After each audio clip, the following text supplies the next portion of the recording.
So welcome everyone. I'm Vern Bernanke, President of the Golf Heritage Society, and we are pleased that you're with us tonight for the resumption of our Grand Zoom series. And we have a wonderful program tonight, and I will hand off in 30 seconds to our great team. I want to acknowledge George Petro, who's our technician, and our interviewer, Region 2 Director, Frank Cantrell. So without further ado, I'm going to step back, and the gentleman overlooking my shoulder is Donald Ross. He got the best of me here at Edgewood Country Club today, but I'm coming back and getting him tomorrow. But anyhow, all right, Frank, take us away. Thank you very much. Hey, thanks, Vern. Good evening to everyone. Thank you for joining us for another episode of the GHS Grand Zoom series. Like Vern, I'd like to start with a couple of thank yous. One to Bob Geddes for communication support for this, and two for George Petro for his technical support. Without his help, we wouldn't be able to share the images that we're going to tonight. A couple of housekeeping matters. To avoid unwanted interruptions in the program, please put yourself on mute and remain on mute for the duration of the interview. We will entertain questions. They'll be welcome at the end of the interview, and you can ask them live, or you can submit them via the chat feature. Thank you. So Vern mentioned that Linda Hartough is our featured guest this evening. It's my pleasure to talk with Linda about her tremendous contribution to the advancement of golf art as a genre of fine art. Almost every golfer has some kind of golf art in their home or office. It might be a print of a favorite hole, it might be a sculpture, or some sort of glass or ceramic piece with a golf theme. And the game of golf has provided subject matter for artists for centuries: portraits, still life scenes, and landscapes. And speaking of that last category, Linda Hartough's golf landscapes are treasured.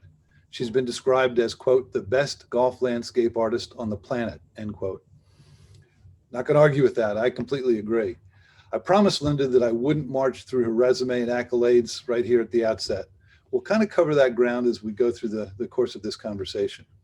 But suffice to say that Linda is the only artist ever commissioned by the United States Golf Association and the Royal and Ancient Golf Club of St. Andrews to do their annual paintings and prints for the US Open and British Open championships. So let me stop there and just say, Linda, welcome. Thank you. It's wonderful to be here. Thank you so much. So I propose that we start at the beginning. If you could give folks an idea of, at what age did you begin drawing and painting? And when did you think for the first time that you might want to become an artist and pursue it as a career? Well, I have to say that my earliest memories are of painting. And I can't say exactly what I was painting, but whatever substrate I could find, it was just color. And, this was really early. So later, I was starting to draw from life. I think that was around 5 or 6 years old. And other people commented on it. So suddenly I realized, well, that must mean that I'm an artist. Because apparently everybody could do that. So I sort of defined myself as an artist from then on. And all my decisions for the rest of my life basically were made according to that realization. It really helped me tremendously throughout life to stay true to that and not be distracted by tangents and other things. I mean, it was hard in some ways. You had to leave out a lot of stuff and make decisions according to that. Wasn't always in other people's best interests, but that's what I did. Oh, that's great. Well, let me ask this. When you first started out, which artists inspired you the most? And I'm going to follow on with that. Years later, after a hugely successful career as an artist, do you still find inspiration in the work of others, and if so, whom? Well, yeah, I always enjoy looking at art, whether it's contemporary or whatever. I went to the School of the Art Institute of Chicago, so I was right in the museum practically.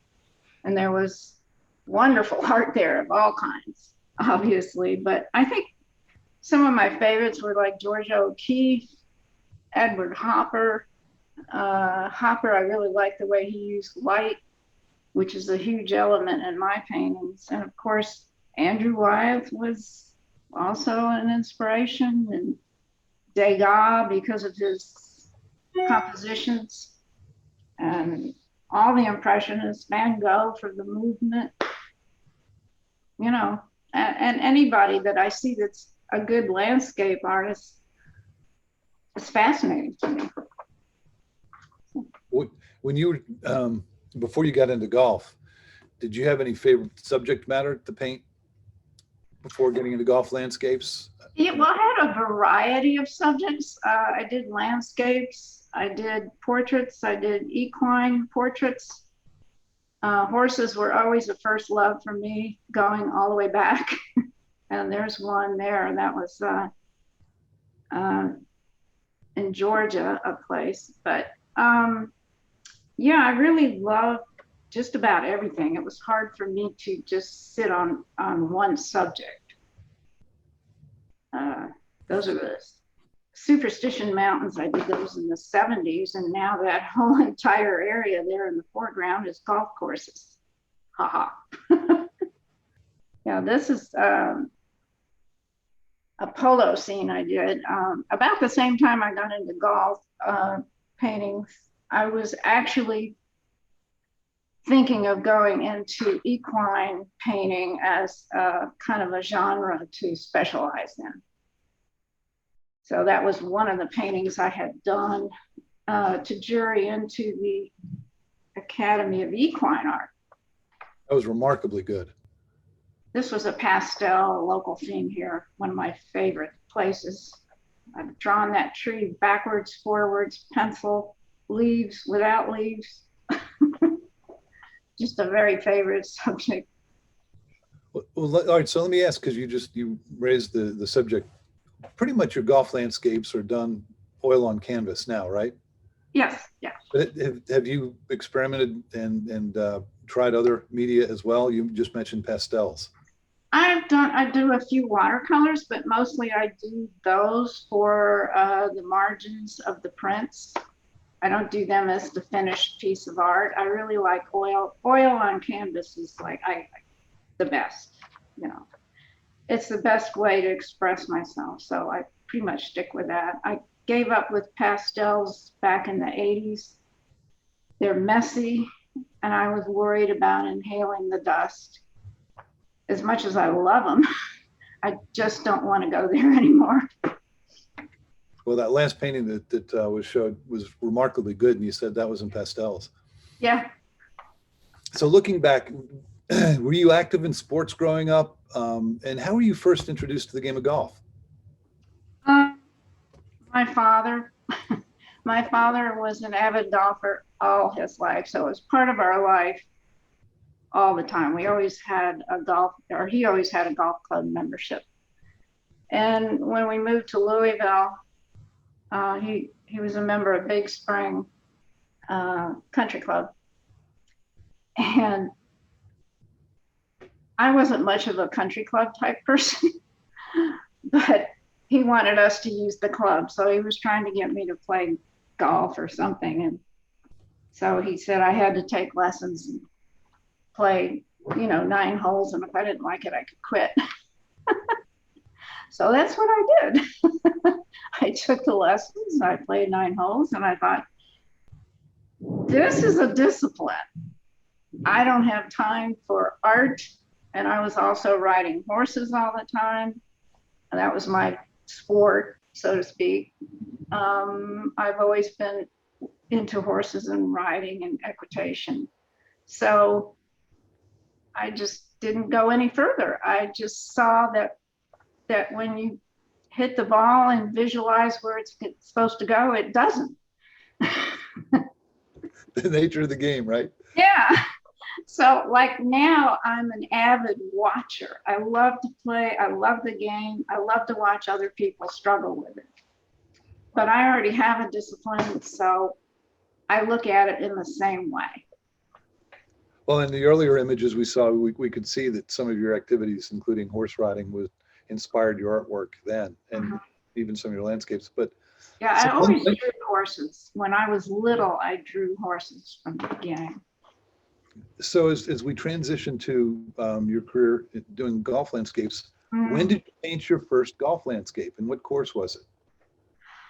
Well, I was exhibiting some landscapes in a gallery on Hilton Head, and someone from Augusta thought they were really nice and told the two pros at Augusta, Dave Spencer and Bob Kletke, about it. So they called me up and said, "Can you paint a golf course?" I said, "Sure." So that was how it happened. I went up there and took some pictures, and of course they had a lot of pictures. But that was my first one. That was 1984. That was my first print also. The pros had a friend in town in Augusta that did commercial printing, so they did the prints. The prints were done for the 85 Masters. And at that point, I didn't know anything about printing. I didn't know anything about just the whole scene at a golf tournament. So my first tournament was the 85 Masters, and the prints sold out. I mean, it was just like, they were gone. And I was like, wow, this is cool. So we did another one in 87, I guess. I did the 16th hole, another print at the same place. And they were selling for like $50 and $75 each.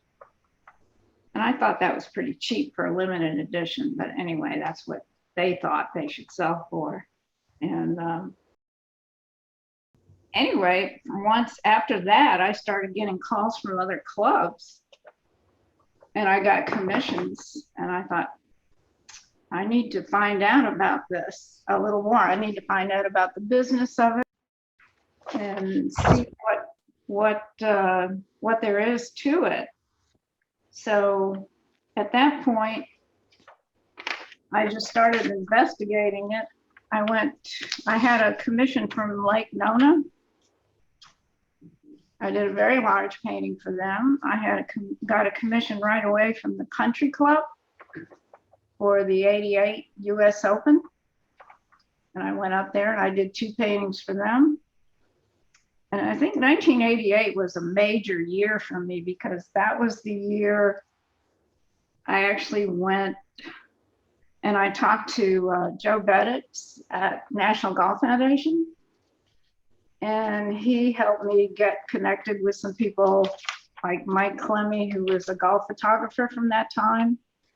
And the golf photographer, well, he had a booth at the PGA show, and he invited me to show in his booth. So I took a couple of my prints, which I wasn't allowed to sell, of Augusta just to show. And it was incredible, the response. So I saw that there was a huge potential here for developing a business, and really going into it. And I also noticed that there was nothing at the PGA show as far as art to speak of. It was really a few little prints, very cheaply done, not great art. And I thought, wow, this is completely open. And I just felt like, coming from a fine art background, that I thought I could bring fine art to golf art. So that's what I set out to do. And that included not only the paintings, but it also included the prints. Because the prints are state of the art. And of course, I had to learn that too, because there wasn't anybody to tell me how to do that. There was no channels of distribution. There was very few things on the market. There was no way to do it. So I had to just find my way. I had to learn the printing business. I had to be publisher. I had to be tech person, proofing, be on press, do the prints, sign the prints, sell them. That was all on me. So that was kind of tough, but I just felt like it's gonna happen. So your first actual golf landscape was Augusta number 13? Yeah. Mm-hmm. Okay. Yeah. Do we have that image? We should. That was your first painting ever, golf landscape. Not that one. That one's actually behind the bar of Augusta National. Okay. Huge painting. Let me jump in, Linda, just for a second to say, Okay. This isn't a paid advertisement. I'm not on commission, but for anybody who has an interest in Linda's phenomenal art, I would urge you to go to hartough.com, hartough.com. Mhm. And there's a tab, one's called Studio, and there's a sub-tab under it called Art Show. And there's another one called Work in Progress, and we'll get to that later. Mhm. Another tab called Originals, and there's another tab called Shop. And if I remember correctly, Linda, the Shop tab actually breaks it down into U.S. golf courses and Yeah. Ireland and that sort of thing. Right. But the art show tab really just shows a whole body of work, because I do a lot of private commissions. So like Pine Valley and places like that. So I don't sell those prints on the website, but the actual paintings are in the art show. So you see many more paintings that you're not going to see in the shop. But anyway, at that 88 PGA show, someone there that I talked to, who I didn't remember who at the time, but he connected me to a person in Scotland, Bob Pringle. So some of you should know Bob Pringle. He's a golf historian and also antiquities. He had a shop in Troon, old Troon Sporting Antiques, and I'm sure many of you know of them or maybe have even been there. But anyway, he was over here that year, 1988, and we had a meeting. And he was looking for an artist to do good contemporary art, that he could get commissions because he's all over the golf world. And so we decided to kind of go into business together there, produce prints, and it ended up that I was doing most of the work. But anyway, it was a good relationship and I had fun. I went to Scotland almost every year, and I really enjoyed that very much. And yeah, but he was. Oh, sorry. After you started with Augusta, if I remember correctly from an earlier conversation, one of your next efforts was the Country Club at Brookline, right? Right. Yeah, that was early on. They called me, and I went there in 87 and 88, and I did 2 paintings for them. And I also went to the 1988 US Open to help them sell. They made the prints, and that's when I discovered, as an artist, you never let anyone else print your work, ever. Well, I think we've got images, 2 images of the Country Club. Yes. The prints they did were horrendously horrible. They were just posters, really. Right. So I went up there, took my photographs, and did those 2 paintings. I went to the US Open in 1988. And then that was about the first time I'd seen those posters, and they were awful. And it was like 100 degrees every day there during that time. So it was kind of miserable, but interesting. It was my first US Open. And that very same year is when I went to Scotland for the first time in August of 88. So 88 was a huge year for me to figure out what I wanted to do and figuring out how I wanted to do it. And that required me to find a fine art printer because I could see by then commercial printing was not going to cut it. And so I had to go and find a fine art printer, and they're kind of few and far between at that time. I knew of a gallery in New York, one of the few sporting galleries. It was called the Sporting Edge. And he was publishing some editions of Arthur Weaver's. And they were really good prints. So I called him and he told me where to go to get printing done. So I went to Milwaukee to get my printing done. And back then it was like dot etch and color separations, and you had to be on press and you did 2 colors at a time. And it was really hard.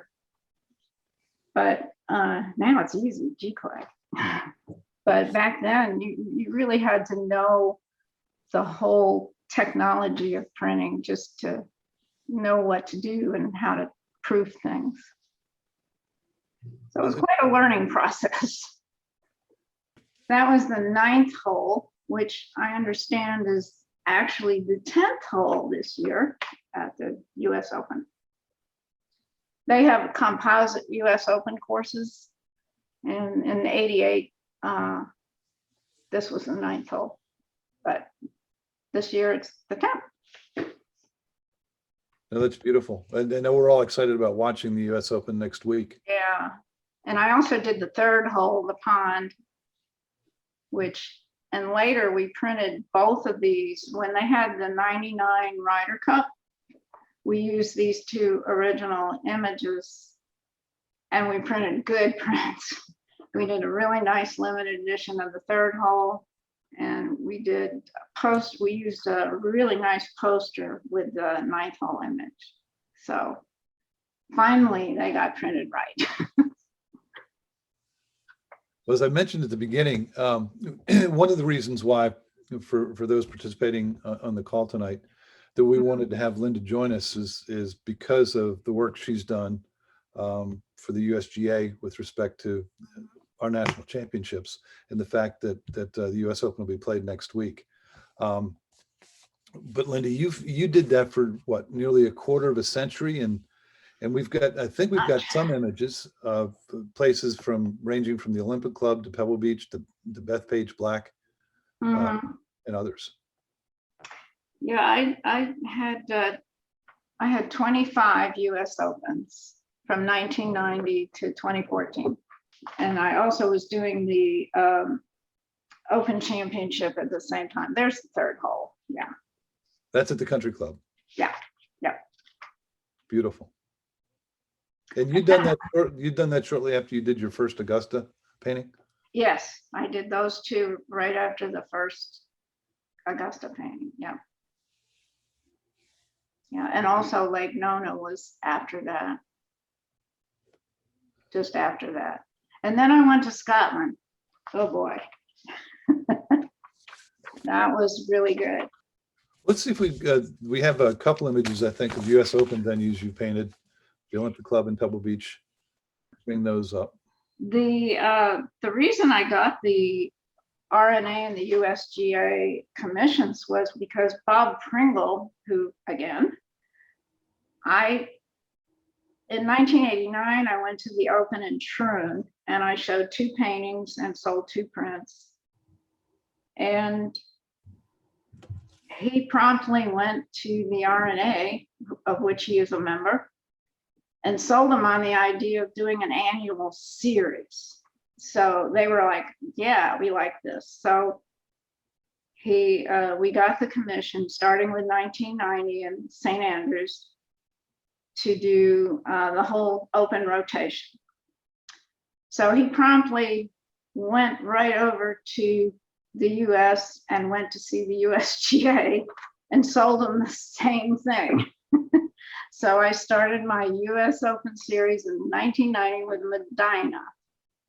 And I did them for 25 years. I only did the rotation until I did 9 images. Carnoustie was the last one, 99. they didn't sell as well as the US Open ones. And so I didn't want to repeat so many of them. Right. So I decided to not continue that series. Let's see if we can find Pebble Beach number 8. And George has brought up the 8th at Pebble Beach. It's really beautiful. Yeah, that was really a beautiful painting, I thought. Yeah, the last US Open I did was in 2014 when it was at Pinehurst. And that was 2 tournaments, which was really nice. And it was my 25th. So I thought 25 is a good number.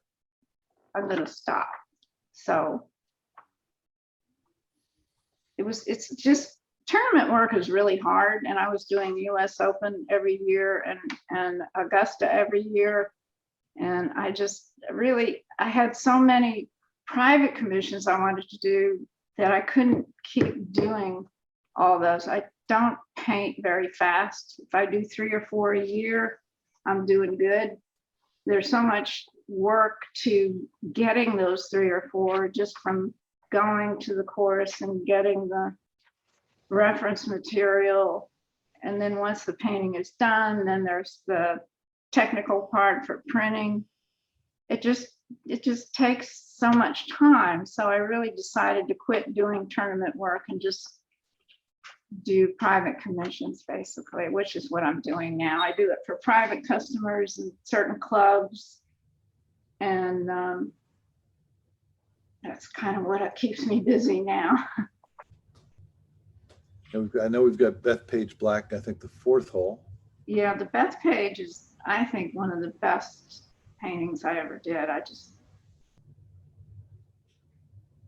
really think that's a great painting. Oh man, the depth of that Uh-huh. and the colors, it's beautiful. Yeah, it's one of my favorites, definitely. Yeah. Oh, that's great. I always try to put in something like, when I'm photographing the course, whatever critters or animals or whatever that's around usually gets in the painting somewhere. Like this one has pheasant in it. And the Bethpage one had pigeons. Being in New York, lots of pigeons. So that's number 9 at Shinnecock, is that right? Yeah, that was. Mm-hmm. Oh, Marion's coming up. Yeah. Yep, there it is. I like Marion a lot. I just thought that was a great course too.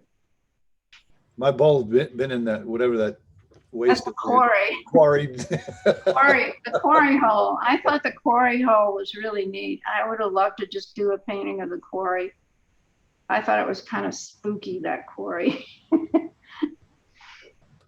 So for folks who are joining us, again, just to let you know, Linda's website has got pretty much the full portfolio of US Open courses that she's done. So if you're not seeing Oakmont or some of the other US Open venues, please go to her website. You'll enjoy the images that are there. Moving from the US Open, a month from now, we'll see, I believe, the 150th edition of the Open Championship. It's going to be played at the old course at St. Andrews. And that's been a familiar venue for you to paint. I think we've got a couple of images. Do you have any favorite stories coming out of your trips to St. Andrews? Oh, yeah, for sure. Just one additional note on the US Open series. I just found out, or it was confirmed, that the painting I did of Oakland Hills did burn up, the 16th hole. So I just got contact. When I saw that fire, I thought, there's no way that painting survived. And I was waiting for them to contact me, and they finally did. But anyway, that's that. Sorry to hear that. That's such a loss. Yeah, it was a beautiful painting.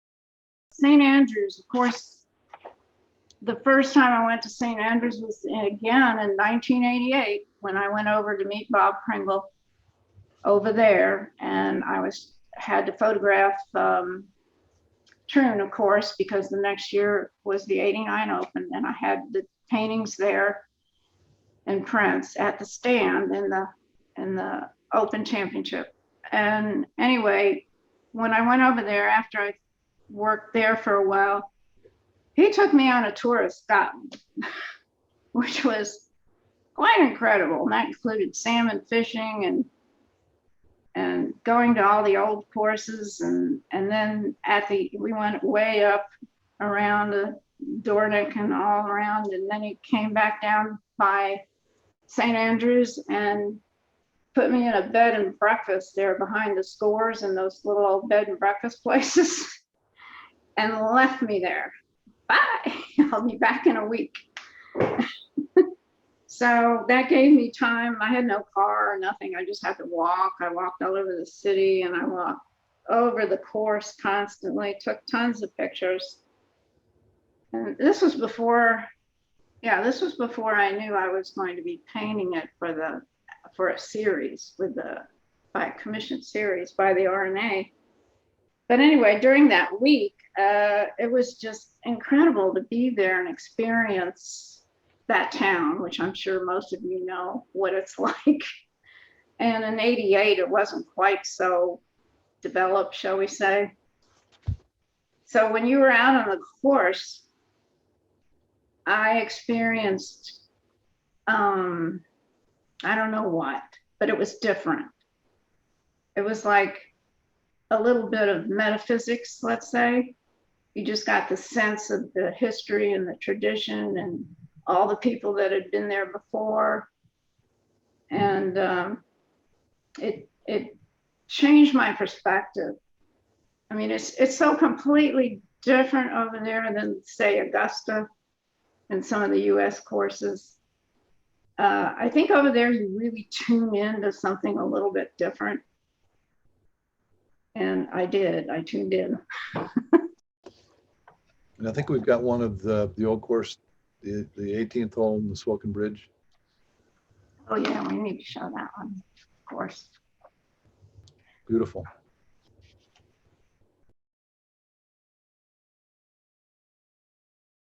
This is the painting right here is actually the first one I did in 1990. That was the first print in the series. That painting right there. Beautiful. Yeah. But one of the things I love in your paintings, and we talked about it before starting this program, about in the context of Augusta, but you saw it in that last image too. I think one of the first impressions that people have when they visit Augusta National is the elevation changes. TV flattens out everything, and your paintings do such a good job. And we even saw it at the last image at St. Andrews, even though we're not talking about dramatic elevation changes like Augusta, but seeing the movement of the land, you can feel Yeah, the ways and the undulation. Yeah, I love that actually. I love to take, it's like when I'm photographing it and then when I'm actually painting it, it's like I try to literally take apart the landscape and see all the undulations and how is it, the elevations, the undulations. But I know, and then many players say this too, when the first time they go to St. Andrews, it's like a complete change, from everything they're used to. It's just completely different kind of course. And that really comes through. The more you're out there with it, the more you feel it. And my week there was memorable, to say the least. And the funny thing was, when Bob came back to pick me up, he arranged a midnight tour of the RNA for me. Because women weren't allowed in, the RNA, especially back then. And he knew the night watchman, being a member there. So we went in at midnight. I kid you not. Took me all over that clubhouse, showed me all the paintings, all the trophies, everything in every room. It was quite memorable, to say the least. Oh, I bet. Obviously, you were commissioned to do work for the Open Championship for a number of years. I think we've got a couple of other images. Yeah, there should be Turnberry and Royal St. George and Shroom. Yeah, I really enjoyed doing those paintings. I did. Like I say, it's such a different landscape. Royal St. George, that was, I like that one because it rained every day we were there. And we were scheduled to leave on a plane. And you see the little, I forget what they call them, they're not quail, but in the foreground, little partridge. But we were standing on a dune and it was raining and I had to get pictures. And the sun was tracking through a little bit here, a little bit there. So I would track wherever the sun hit, I'd take a picture and just track it. And we were standing there, I had my barber coat on, covering up everything because it was raining. And then we saw this golf cart coming up and it was the ranger. And he had to come out there to see who in the hell was standing out there on that dune in the rain. What crazy person. Yeah. But of course I raised my hood. He says, oh, right. Yeah. He knew who I was. So he left me. But that, I love the drama of that painting with the sky and it's just different than what I usually do. So the experience of being there is part of something I like to get into the painting however I can. And we've got one of Troon. This is magnificent with the rainbow. But one thing I wanted to comment on, Linda, is that on both sides of the horizon, on the land side and the sky side, you present so much drama for the viewer. I mean, these are truly remarkable paintings. Well, that's what makes it exciting for me as an artist. You know, I'm trying to depict a hole that a golfer can look at and see how to play, but I'm also trying to make something, a piece of fine art, you know, that is dramatic and has the best of everything of that experience of being there. So that's something I work on. And I think it brings it to life for everybody who's ever played over there, because you're introducing the presence of the elements, which are so key. Mm-hmm. In Scotland and Ireland, England. Now, we've seen some of the US Open courses, and we've seen a number of the British Open championship venues. Beautiful images all.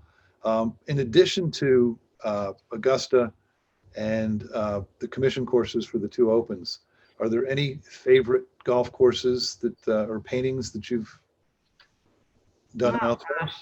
Many. I think we've got an image of, do we have an image of Pine Valley? That's a beautiful course, Lord. Beautiful. Every hole there, I mean, no problem. That's the closing hole of Pine Valley, is it not? Yeah, that's the 18th, yeah. I went into their clubhouse too, by the way, which was also verboten at that time. Beautiful. But I had Ernie Ransom escorting me around, so everybody like cleared the decks when he was around, so it was not a problem. And I think we've also got, yeah, that's beautiful. I think we've got Royal Dornoch that you'd mentioned, an image of that.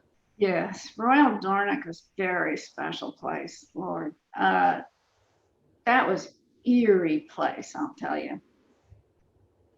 Lots of metaphysical stuff going on there. That particular painting, you can actually see 9 greens. You can see the flags for 9 different greens, which is sort of amazing. Beautiful.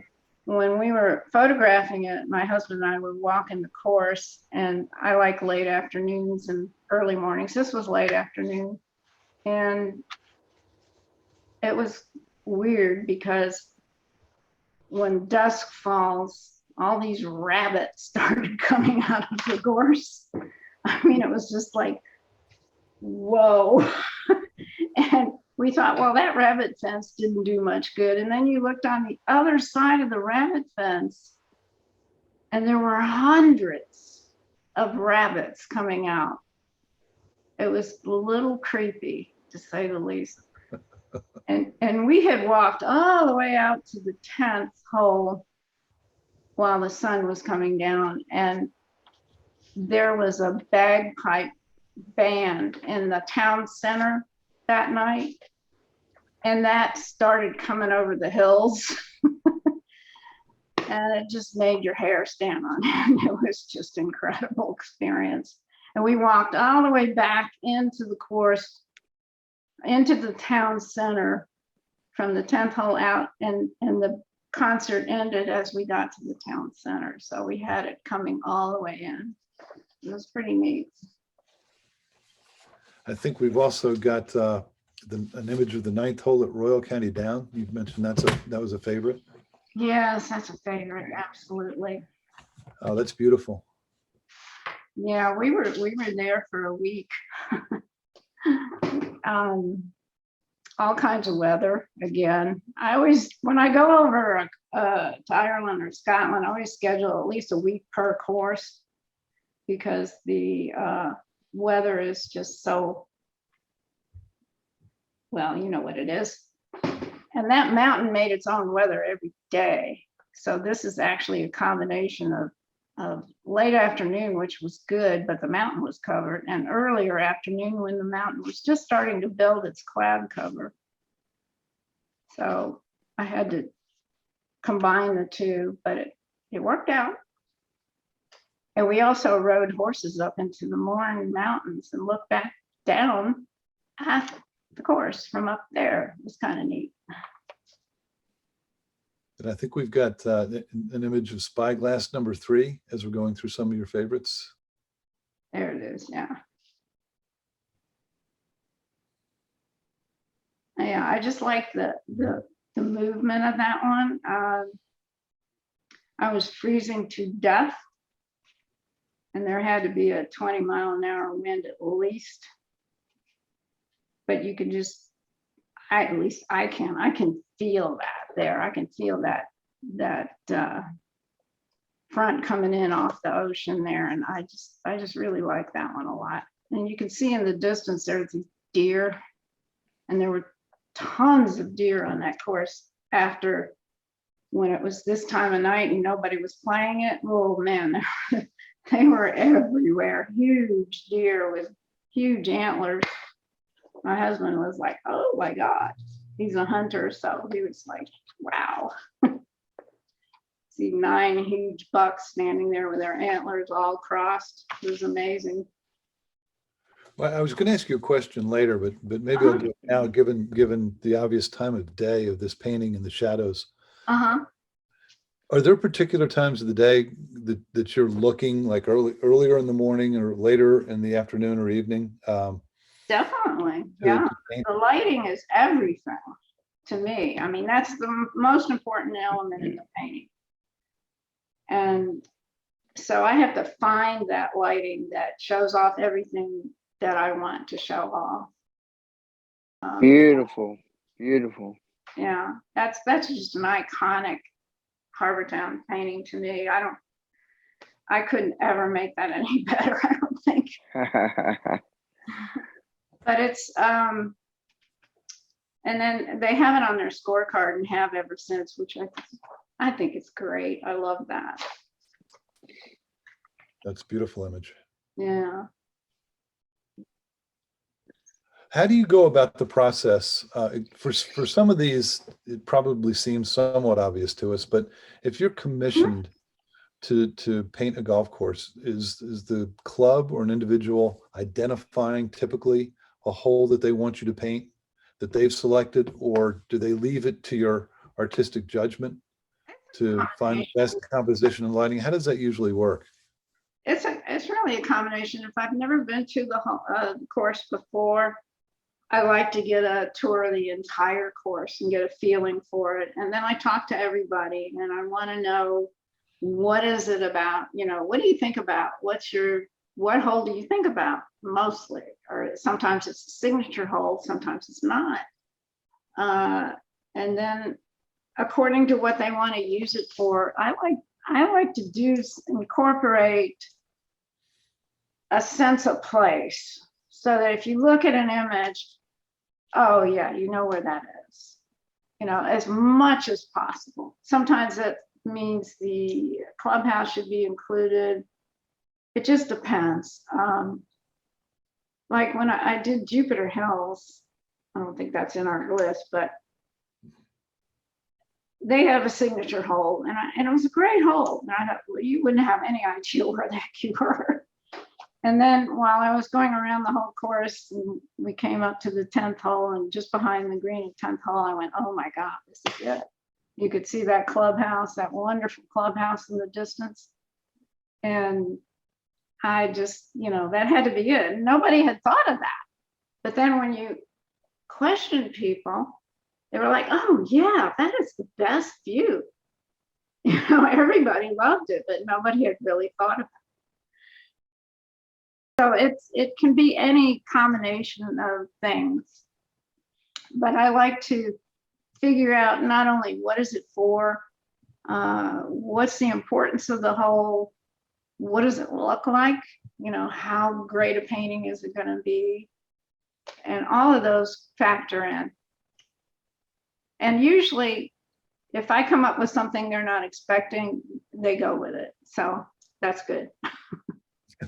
They trust my judgment at this point. Well, and your record speaks for itself. Now, one of the things that a number of people have talked to me about, just in terms of artwork, and they'll see a painting of yours, they'll just find it remarkable. And then the first question is, you know, how do they do that? You know, it's such a beautiful painting. And one of the features, I'm hoping we're going to be able to show everybody, one of the features on Linda's website is called Work in Progress. And you go from basically a blank canvas and you take the viewer through each stage to the finished painting. Yeah, I've had so many questions about how I paint, and I don't paint like you're supposed to. So the only way to, and I don't want anybody to see a painting before I've finished, because they will not get it. They won't understand. They won't understand it. So I started taking pictures of one in progress to try to help help people. I'll never forget, I was working on the, I guess it was the postage stamp for the 89 Open, and Bob Pringle had come over while I was painting on it. And of course, there wasn't much on it, and the whole rest of it was like that, blank. And he was horrified, but he didn't say anything. He just told me later. He thought, oh my God, what have I done telling her to do this? This is going to be terrible. So I guess, you know, I see it. I mean, I see the painting totally complete before I ever put the first mark on that canvas. And this blue, it's just an ultramarine blue wash. That's all I use. It's, you know, just a guideline, in other words. To kind of sketch in the painting. Yeah. And just so that people know, this is a painting of Pinehurst. Yeah, on the 9th hole, which, you know, I love the way they redid that course. It's just so interesting now, visually interesting. It was really not terribly visually interesting before that. So can we go to the next? Yeah, now there you see, I work in the sky. I work everything from the furthest thing away to the closest. So you just rough in, the sky comes first, and everything. I like to work alla prima, which means everything is wet. So I don't let anything dry where I want to work. I have to do it section by section in order to complete it. So see, while the sky is wet, I have to work in the trees that are in the sky. So that all that has to be done while the painting is wet. So it's a race against time when I'm doing the sky. Well, that's So one of the benefits of using oil paintings. They don't dry like watercolor acrylics. Well, yeah, I don't want them to dry. That's for darn sure. And I use a lot of paint. It's pretty thick. I put it on with a palette knife, and I work it in with little tiny brushes. They're like 2/0 and 10/0. So then I can do block by block, whatever I can get done in a day, pretty much gets worked in that way. But, you know, each section is done, completed pretty much as I go. Well, you've got less than half the painting complete there, and it's really taking shape.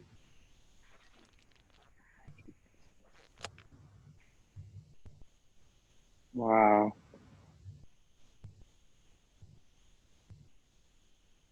I think that's the way I work, because I use so much paint, it makes it very textural. And the guy that does my digital captures is so good.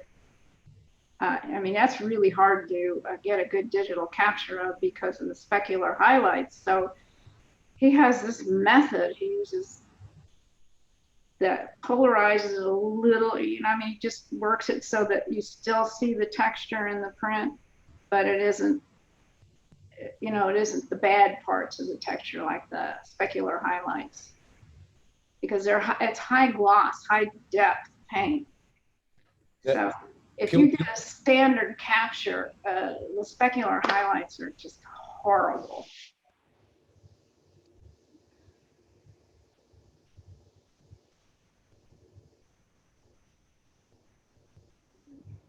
It's kind of fun to see how it just kind of grows. To see these pictures, it's fun for me to see that too.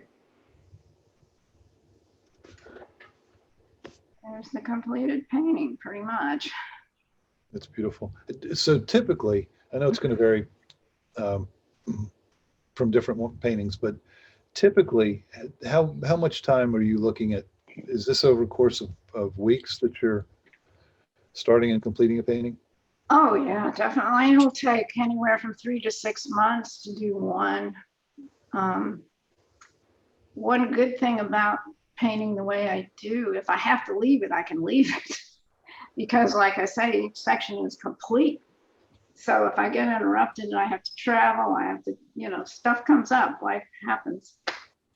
If I get it to that place, then I can leave it. It can dry, it can do whatever, and I can come back. And then I just have to remember what the heck I'm doing and kind of get into it again. But it works. So I noticed that there are rarely people in your paintings. Why is that? Oh, well, that goes back to St. Andrews again.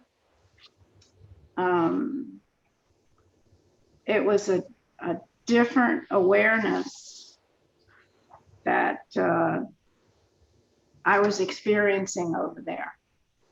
And then I read that book, Golf in the Kingdom by Michael Murphy. Yeah. I hope you've all read it. And I went, oh, I get it now. You know, it's like this mysticism, this metaphysical feeling that you get that's so transcendent, and you really feel it in Scotland and Ireland. You just are, it's almost tangible. And I realized the people were distracting from that. That when you put people in a painting, it becomes like a narrative. It's a story. When they're not there, you can put yourself in it, and you can put yourself into the feeling of being there yourself. So that's why they disappeared. That makes sense. And I even digitally removed any later that were still in there from the early paintings. If I was using the image in any way, then I digitally removed them. Well, having had the opportunity to not only see how you develop a painting, but to see so many images of your work, it's truly remarkable. And nobody can dispute, I don't think, that this is fine art. Which leads me to the next question. What was your inspiration behind becoming a founding trustee of the Academy of Golf Art? I think that was back in 2003. Yes, it was. It was primarily started because Golf Digest ran a couple of golf art festivals at Pinehurst. They organized it. They invited artists, some of the golf artists, to all come and have like an art fair.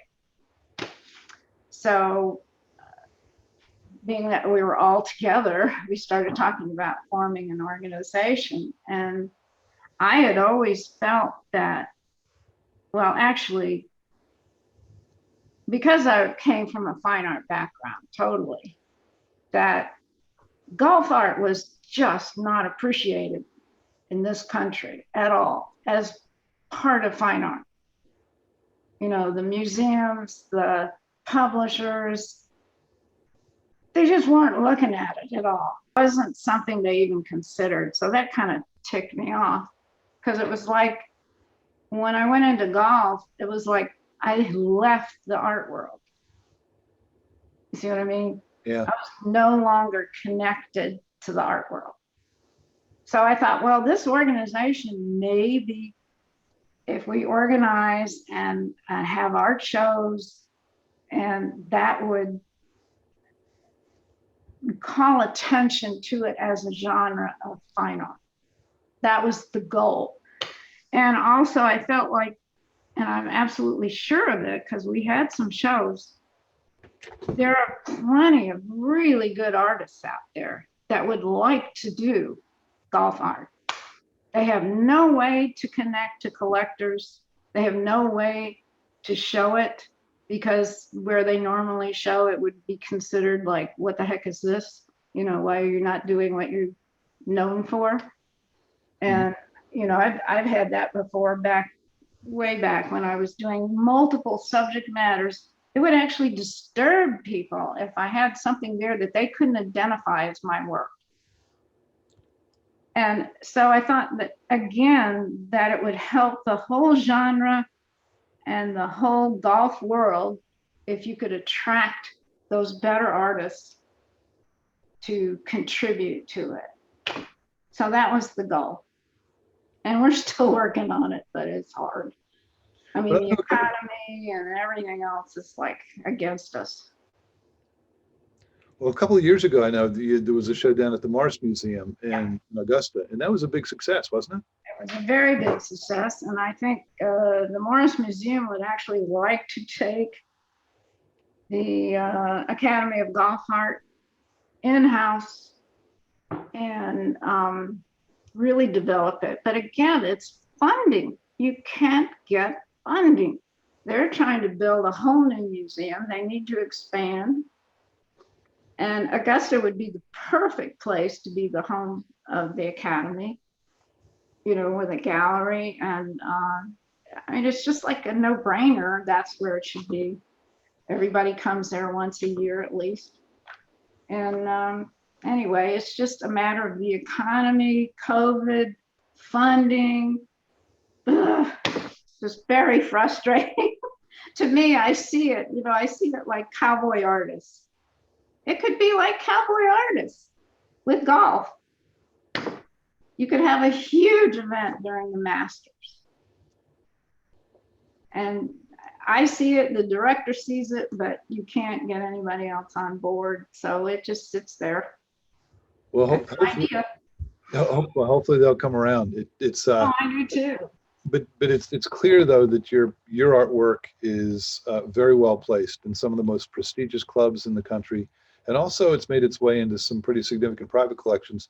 I couldn't help but notice that when you were inducted into the Low Country Golf Hall of Fame, that Jack Nicklaus took the time to do a video that appears on your website to congratulate you on that particular honor.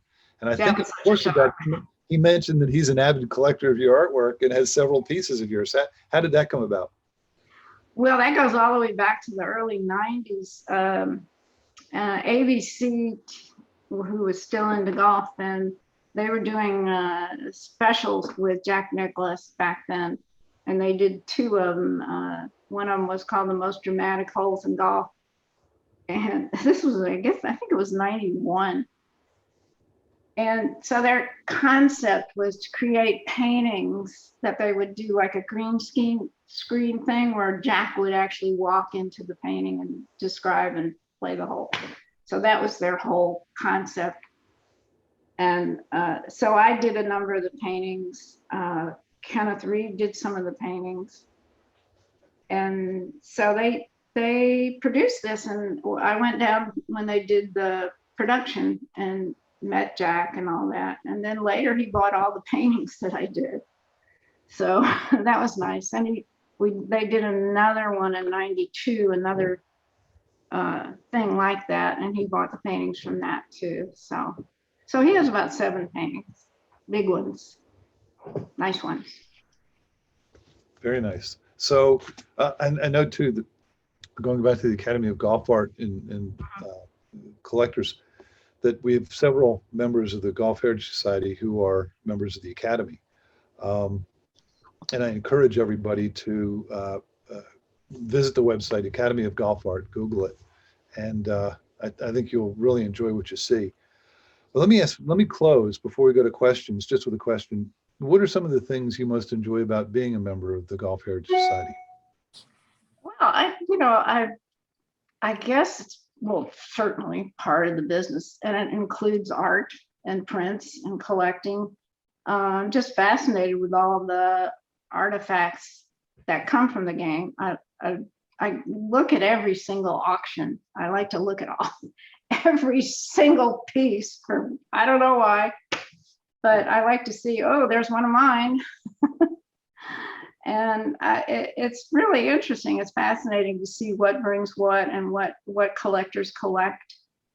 I think it's just very cool. And I've collected a lot of stuff along, a lot of books, a lot of little things from all my different visits to different courses. And so I'm a collector too. That's great. And Linda, thank you so much for participating in this conversation. It's been wonderful. If it's okay with you, we'll open it up to questions. Yeah, absolutely. One question that I'm seeing from the chat is, when you painted Marion, did the red whisker basket pin pose a challenge? No, not really. It's just a smaller dot. It was harder to make it prominent. That was because I was taking it from a distance. It was like the second shot in or something. So it was a little harder to make sure it showed up. Okay. A flag you can kind of make it with highlights and all, but this was just a little round dot. So it had to really be an intense red. Another question that we've gotten is, what size art is most collectible today? Or maybe another way of asking this question would be, when you're getting commissions, typically what size are you painting on? What are the dimensions? I've done quite a lot of large ones lately, which I really like. The larger the better, as far as I'm concerned. You can just get so much into it. And I've been doing 30 by 50s and larger than that. I did one for Augusta that was 33 by 78. Wow. Yeah. So, but not everybody does. It depends on how they're going to show it and what they're using it for, sometimes what the size is. I recently did an actual painting, the smallest I've ever done, a 9 by 12. It was weird doing a 9 by 12, but that's what he wanted. And I thought, okay, you got it. But I like working large on a larger painting. My standard large size is like a 24 by 42. Most all the US Opens and all the British Opens, almost all of those are 24 by 42s. If I didn't care for the course that much or didn't think I would sell it, like some of the US Open courses, I did a scaled down 20 by 35, which is the same format. Okay, thanks. Mm-hmm. That's all the questions I see from the chat line. Jim Davis, are you looking to ask a question? If I may. Please. Well, Linda, I do the golf magazine for the group. And on occasion, you've been kind enough to allow us to use one of your prints.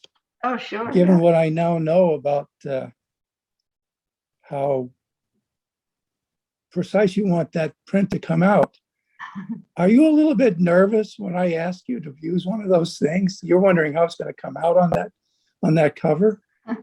Oh, I mostly they always come out well. We give you a good, image to where our file to work from. So, and the quality of your printing is pretty good.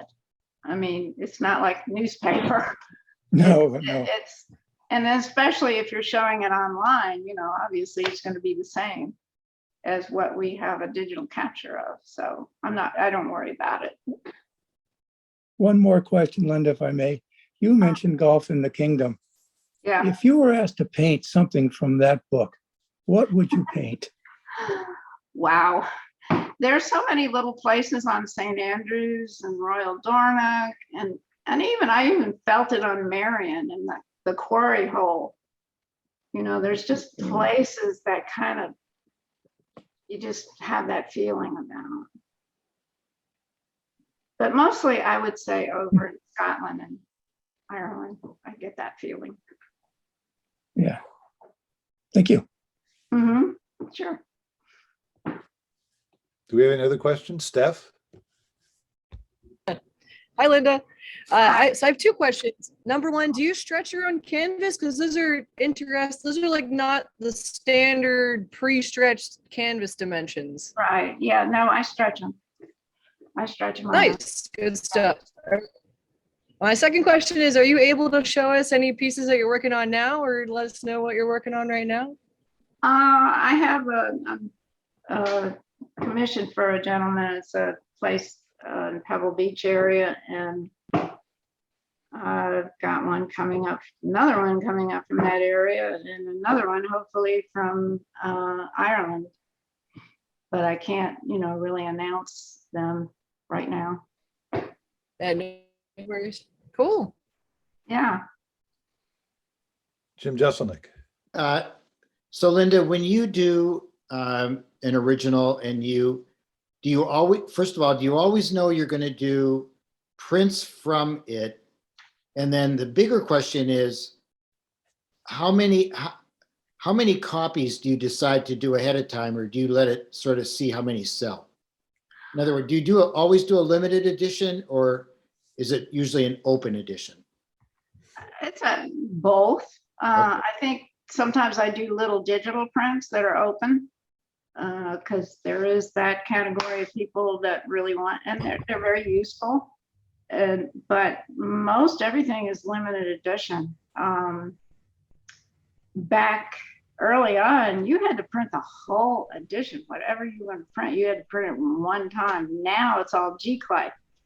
So I can print 2 or 3 at a time, which is very helpful as far as inventory, because back when I was doing US Open, British Open, all these prints, masters, I have a warehouse full of prints, You have to house all that stuff. And you had to print the whole edition at that time. So it's gotten a little easier now, and it's easier business-wise to be able to do custom things for people. A big part of the website business now is custom prints. They want something to fit a certain place, a certain way. They want it the way they want it, and we're like, oh, whatever. And that's the beauty of G-Clay. You can do that.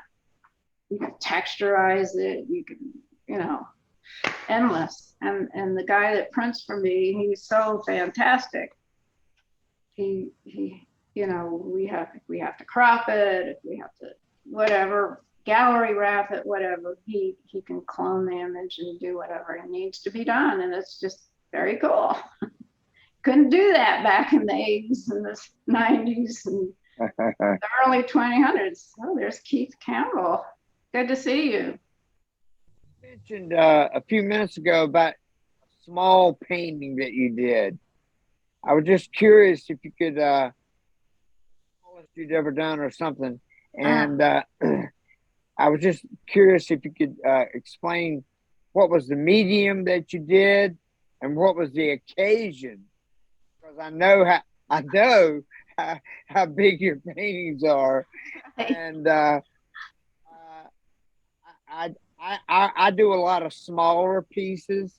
You know, if you could describe that, I would appreciate it. Thank you. Yeah, it was a client I had actually met on an interview that I did, and he had a hole-in-one on this hole. And that was the highlight of his golf career. And he just, so yeah, I did it for him. I had time to do it. And I didn't go to the course. That was one of the few times I didn't, because I wasn't going to go all the way out to Las Vegas for that. And I just got, most all the courses now have professional photographers that take pictures of their course. Right. I just had them send me one of that hole, and I was happy with it. I changed it around a little bit, and yeah, so I did. It was hard to scale everything down into that size, but I managed to do it. So yeah, I've always been doing the larger commissions, so this was unusual for me to do one like that. It's just that I had the time, and I thought, well, why not? He's a nice guy, and I had a pretty decent picture that I got from the club, and I thought, what the heck, I'll give it a shot. No, this is a painting that probably was very personally meaningful to that golfer, given Yes. the hole-in-one. Yeah. But given its rarity as a 9x12, Yeah, and the it's other probably thing more collectible. the other thing I did, and I knew he wanted it with all his other golf memorabilia, and he said, I absolutely don't have room for any more than a 9x12. And I thought, okay, I'll do the 9x12, but I put a 4.5-inch frame on it. So that was my dig, so to speak. I mean, it was a custom, beautiful frame, but it made it quite a bit bigger. It was a statement frame, huh? But he loved it. You just have to move things around, no problem. But it worked out fine. He didn't freak out when he got it. So. Well, do we have any other questions for Linda? Yeah, could I ask one, please? Sure. This is Cliff Schrock. Hi, Linda. Hi. How did your book with Jaime Diaz do? I know it came out quite a while ago, but how did it do sales-wise? Really well. It did really well. I was working with Greenwich Workshop then, and they have a publishing division, and they did the book, and they could create a cover of any course they wanted. So every single US Open, we did a cover of that course, and we put it on the cover, and we sold them at the merchandise every year. Yeah. We sold them out. I mean, they're all gone, and we couldn't reprint them after, but book printing changed drastically after 99. And we couldn't even reprint it. It was just impossible. It had been done in Japan, and then everything switched from Japan, I think, to China or someplace else. And they couldn't reproduce it. So you had one printing and that was it? I'm not sure, but I don't remember. Seems like, I know they might have had a couple of printings, because we sold it every year for years. I hated it when there weren't any more. That's just, can we print it again? Can we update it? I wanted to update it with all the new images from all the years, all the US Opens, all the paintings I'd done since 90, whatever cutoff was around 97, 98, 99, because it came out in 99. Now, I suppose now if you wanted to do it, you'd have to self-publish probably. Pretty much. Yeah. Just, I'm so overwhelmed with everything I have to do now. It's like doing that is like, I just can't handle it. I would love to have another book. Yep, there it is. For anybody who's interested in, has the least bit of interest in golf art, this is the book that Cliff and Linda are talking about. You can still find it on Amazon, you know, secondary market. And I've actually bought some back, but you don't know what you're going to get. Sometimes it's personalized, and I had some extra covers, so I wasn't too worried about the cover damage. So I was able to get some good ones, and you might get a good one. Okay, so Linda, here's a question that just came in. Different US Open venues that you painted, do you have any favorite courses or specific holes that you painted? Any favorites? I really like the two I did at Shinnecock a lot.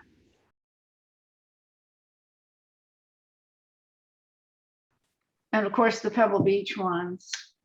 I did 3 for the US Open in Pebble Beach. And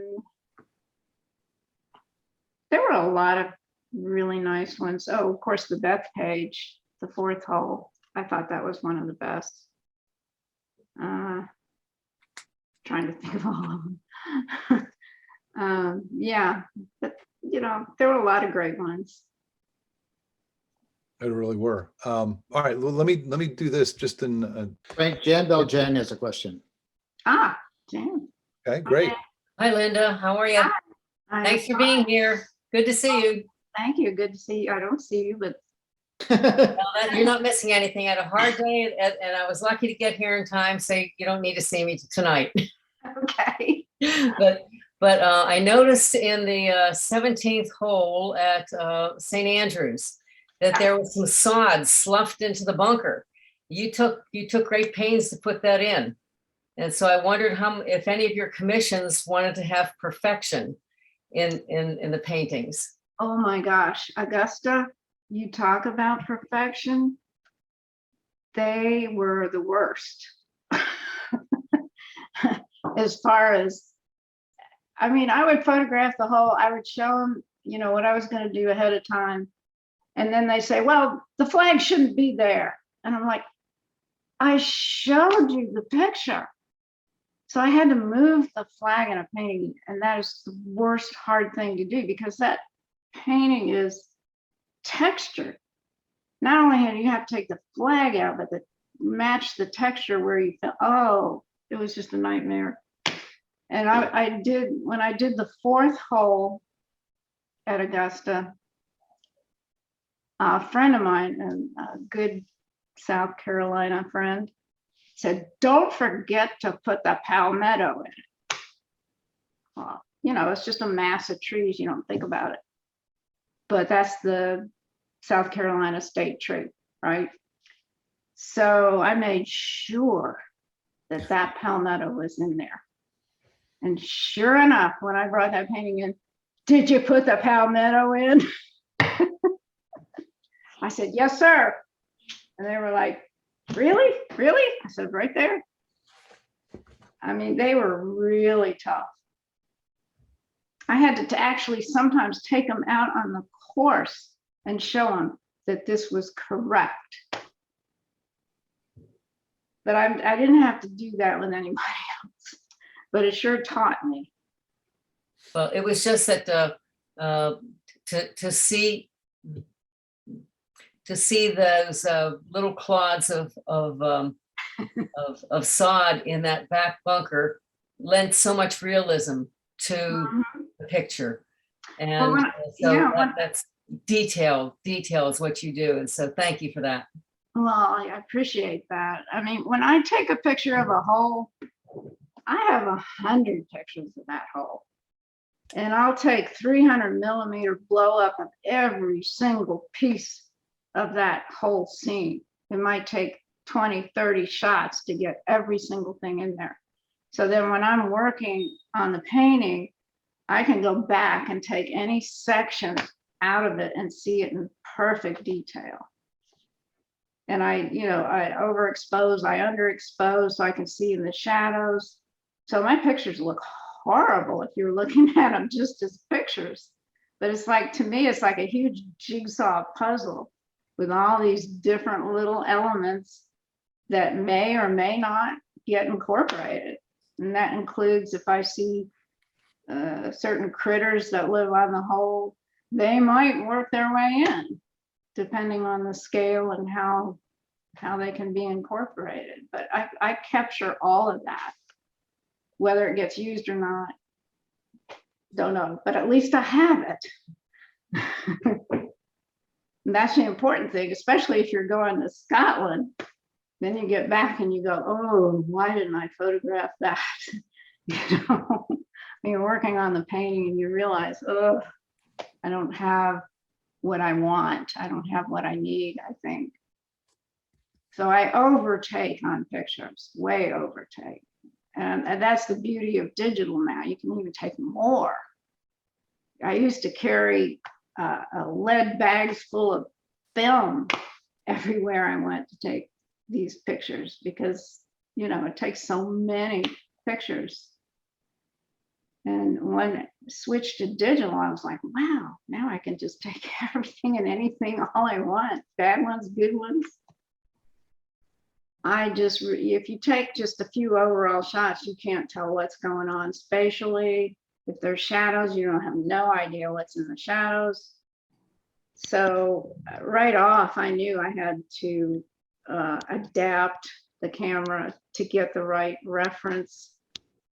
But it developed a lot. And I started taking other views just in case, you know. I'll do morning shots and afternoon shots and just sort of live with the time I'm at the course. So I have a whole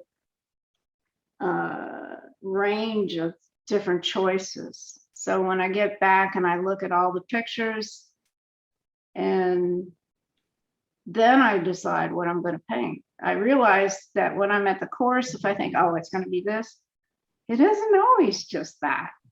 Later, I think, oh, you know, I think this one's better. So it changes. So that's why it takes so many, because I'm just not really sure what I'm going to actually want to paint until I actually sit down to do it. Do you still have all the digital files that you of all of those? Yeah. I still have all the photographs going all the way back to 1984. I have a whole room upstairs. It's nothing but photographs, files. So yeah, I still have them. I even had a fire in the house, but it didn't get to that storeroom. So. Seriously, now the last question. Did you use print or slide film in the early days? I was using print. I had switched from print. Even before I was doing golf, I was using photography to get reference material. And slides were early on. I changed probably around in the 80s, early 80s, I changed to print film. I found certain films that worked really well. And what was frustrating is the films kept changing. And before I switched to digital, the films were disappearing. The ones that I liked were gone, and I had to try to find a new one. And it just got to where you couldn't get a good film anymore. Oh, most of the films that were still around were all super saturated, and I wasn't interested in super saturated. I just wanted detail. And if you didn't get a range in values in the film, it was useless to me. I was using portrait film at the end there. That was the only thing I could get the range of values on. And it was not always pretty. So let me place last call. Any additional questions for Linda? If not, Linda, I just wanted to take a moment and thank you for being our special guest this evening. You've been delightful, and I hope everybody found this as informative and entertaining as I did. I think probably for everybody, it's given us a whole new appreciation for your magnificent artwork. So, oh, thank you. I appreciate that very much. Well, I'm going to turn it back to Bern to close. Okay. Great. Well, first of all, Frank, you did a great job of being our moderator tonight. You prepared well. You worked with Linda, Yes. worked with George and Bob. It's a great team that we have for the Grand Zoom, and I want to acknowledge that there's a lot that goes into it behind the scenes. So thank Certainly you, is. for such a great job. So a couple of things, Linda, we all have seen your artwork and see the detail, but I know that I speak for all of us when I thank you for sharing the insights of your career, your inspiration, in the production of what you do. I learned so much and had so much fun listening. Thank you so much. Well, Yes. I really appreciate that, because most interviews I do are like 10 minutes, 15 minutes. Once in a while, I get one for 20 minutes or longer, but never one as extensive as this one. So I really appreciate it. And sometimes it gets so frustrating because people just want to hear the highlights, like, what did you do at Augusta, or what's it like? Well, I can say this. When we spoke earlier today, I almost gave you a guarantee that the time would go fast and you would enjoy the preparation that Frank put into it with those different questions. Would I be right on that? Absolutely. Yeah. Yeah, that's great. So I did have a question, great. Linda, before we let you go. I know that you're a longtime member of the Golf Heritage Society and the former Golf Collector Society. And of course, we heard just now about all those prints that you have and photographs. But I was really hoping that you could tell us a little bit about what you like to collect, what you have and why. And even if you have something you want to show us, it would be really cool. What do you got? A lot of books, club books. And that's mostly what I have. And then just little things like a lot of Augusta things. Though I have to say, I put a lot of them in the auctions because, I figured, what the heck, I don't need to keep all these, like all those little bears they came out with every year, and, things like that.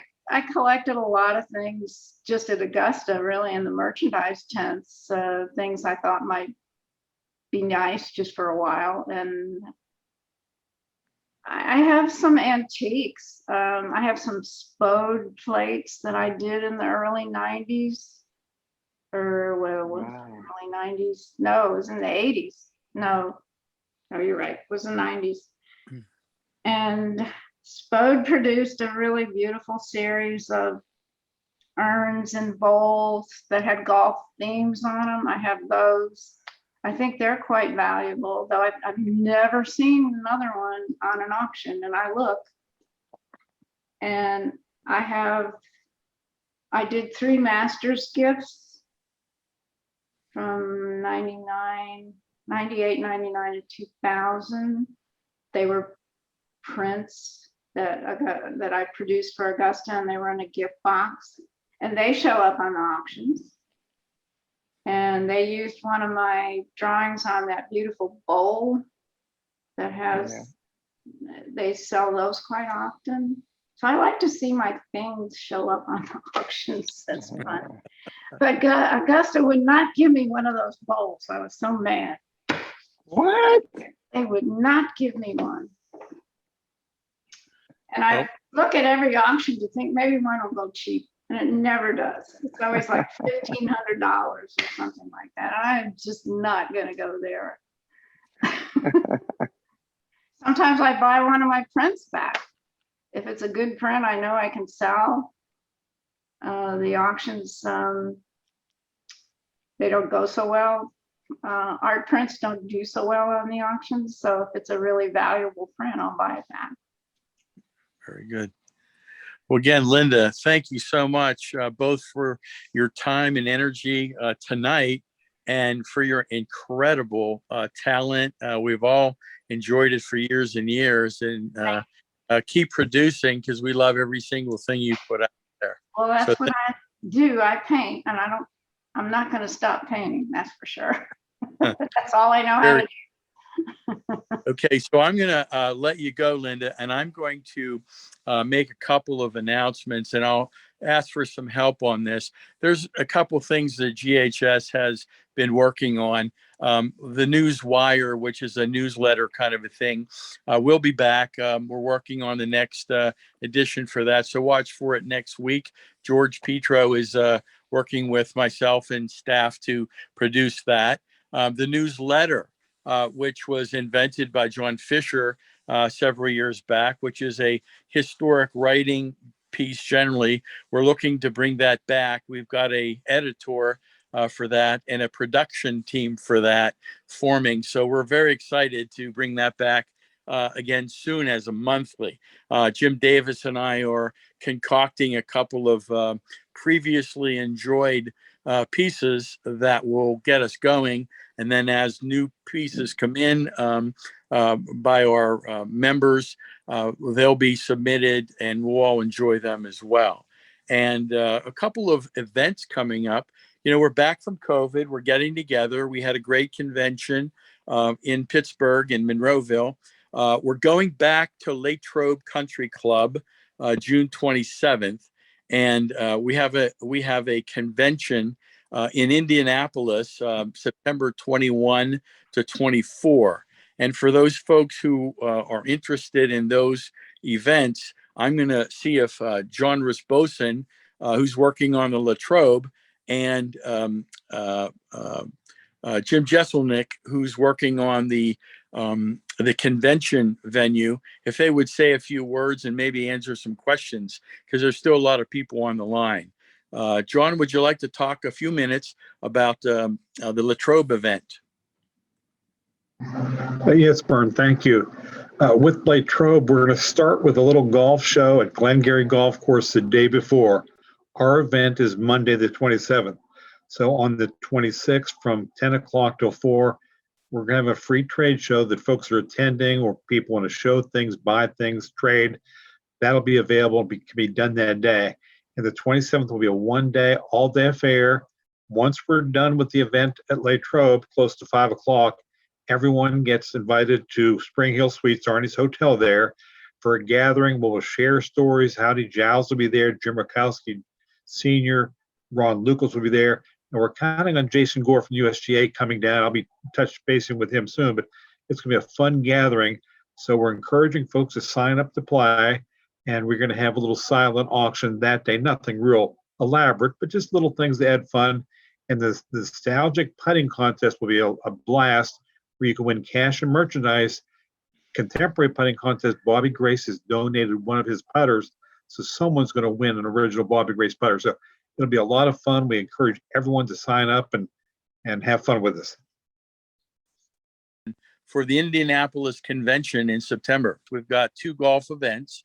We're going to have another exceptional program that will be both educational and entertaining. Of course, we'll have a banquet. Of course, we'll induct a few folks to our Hall of Fame. And we'll get together and enjoy room trading and everything that the GHS is now famous for. So I'll just leave it at that and thank everybody for their participation tonight. I'm sure that you got a lot out of it because I know I did. And again, thank you, Linda. Thank you, production team, one and all. It was a great night. Thanks so much, everybody. Thanks. Bye, everybody. So long. Thanks, Linda. All right. Thanks, Good night. Kate. Thank Take you. care. Bye. Nicely done. Bye, Steph. Bye.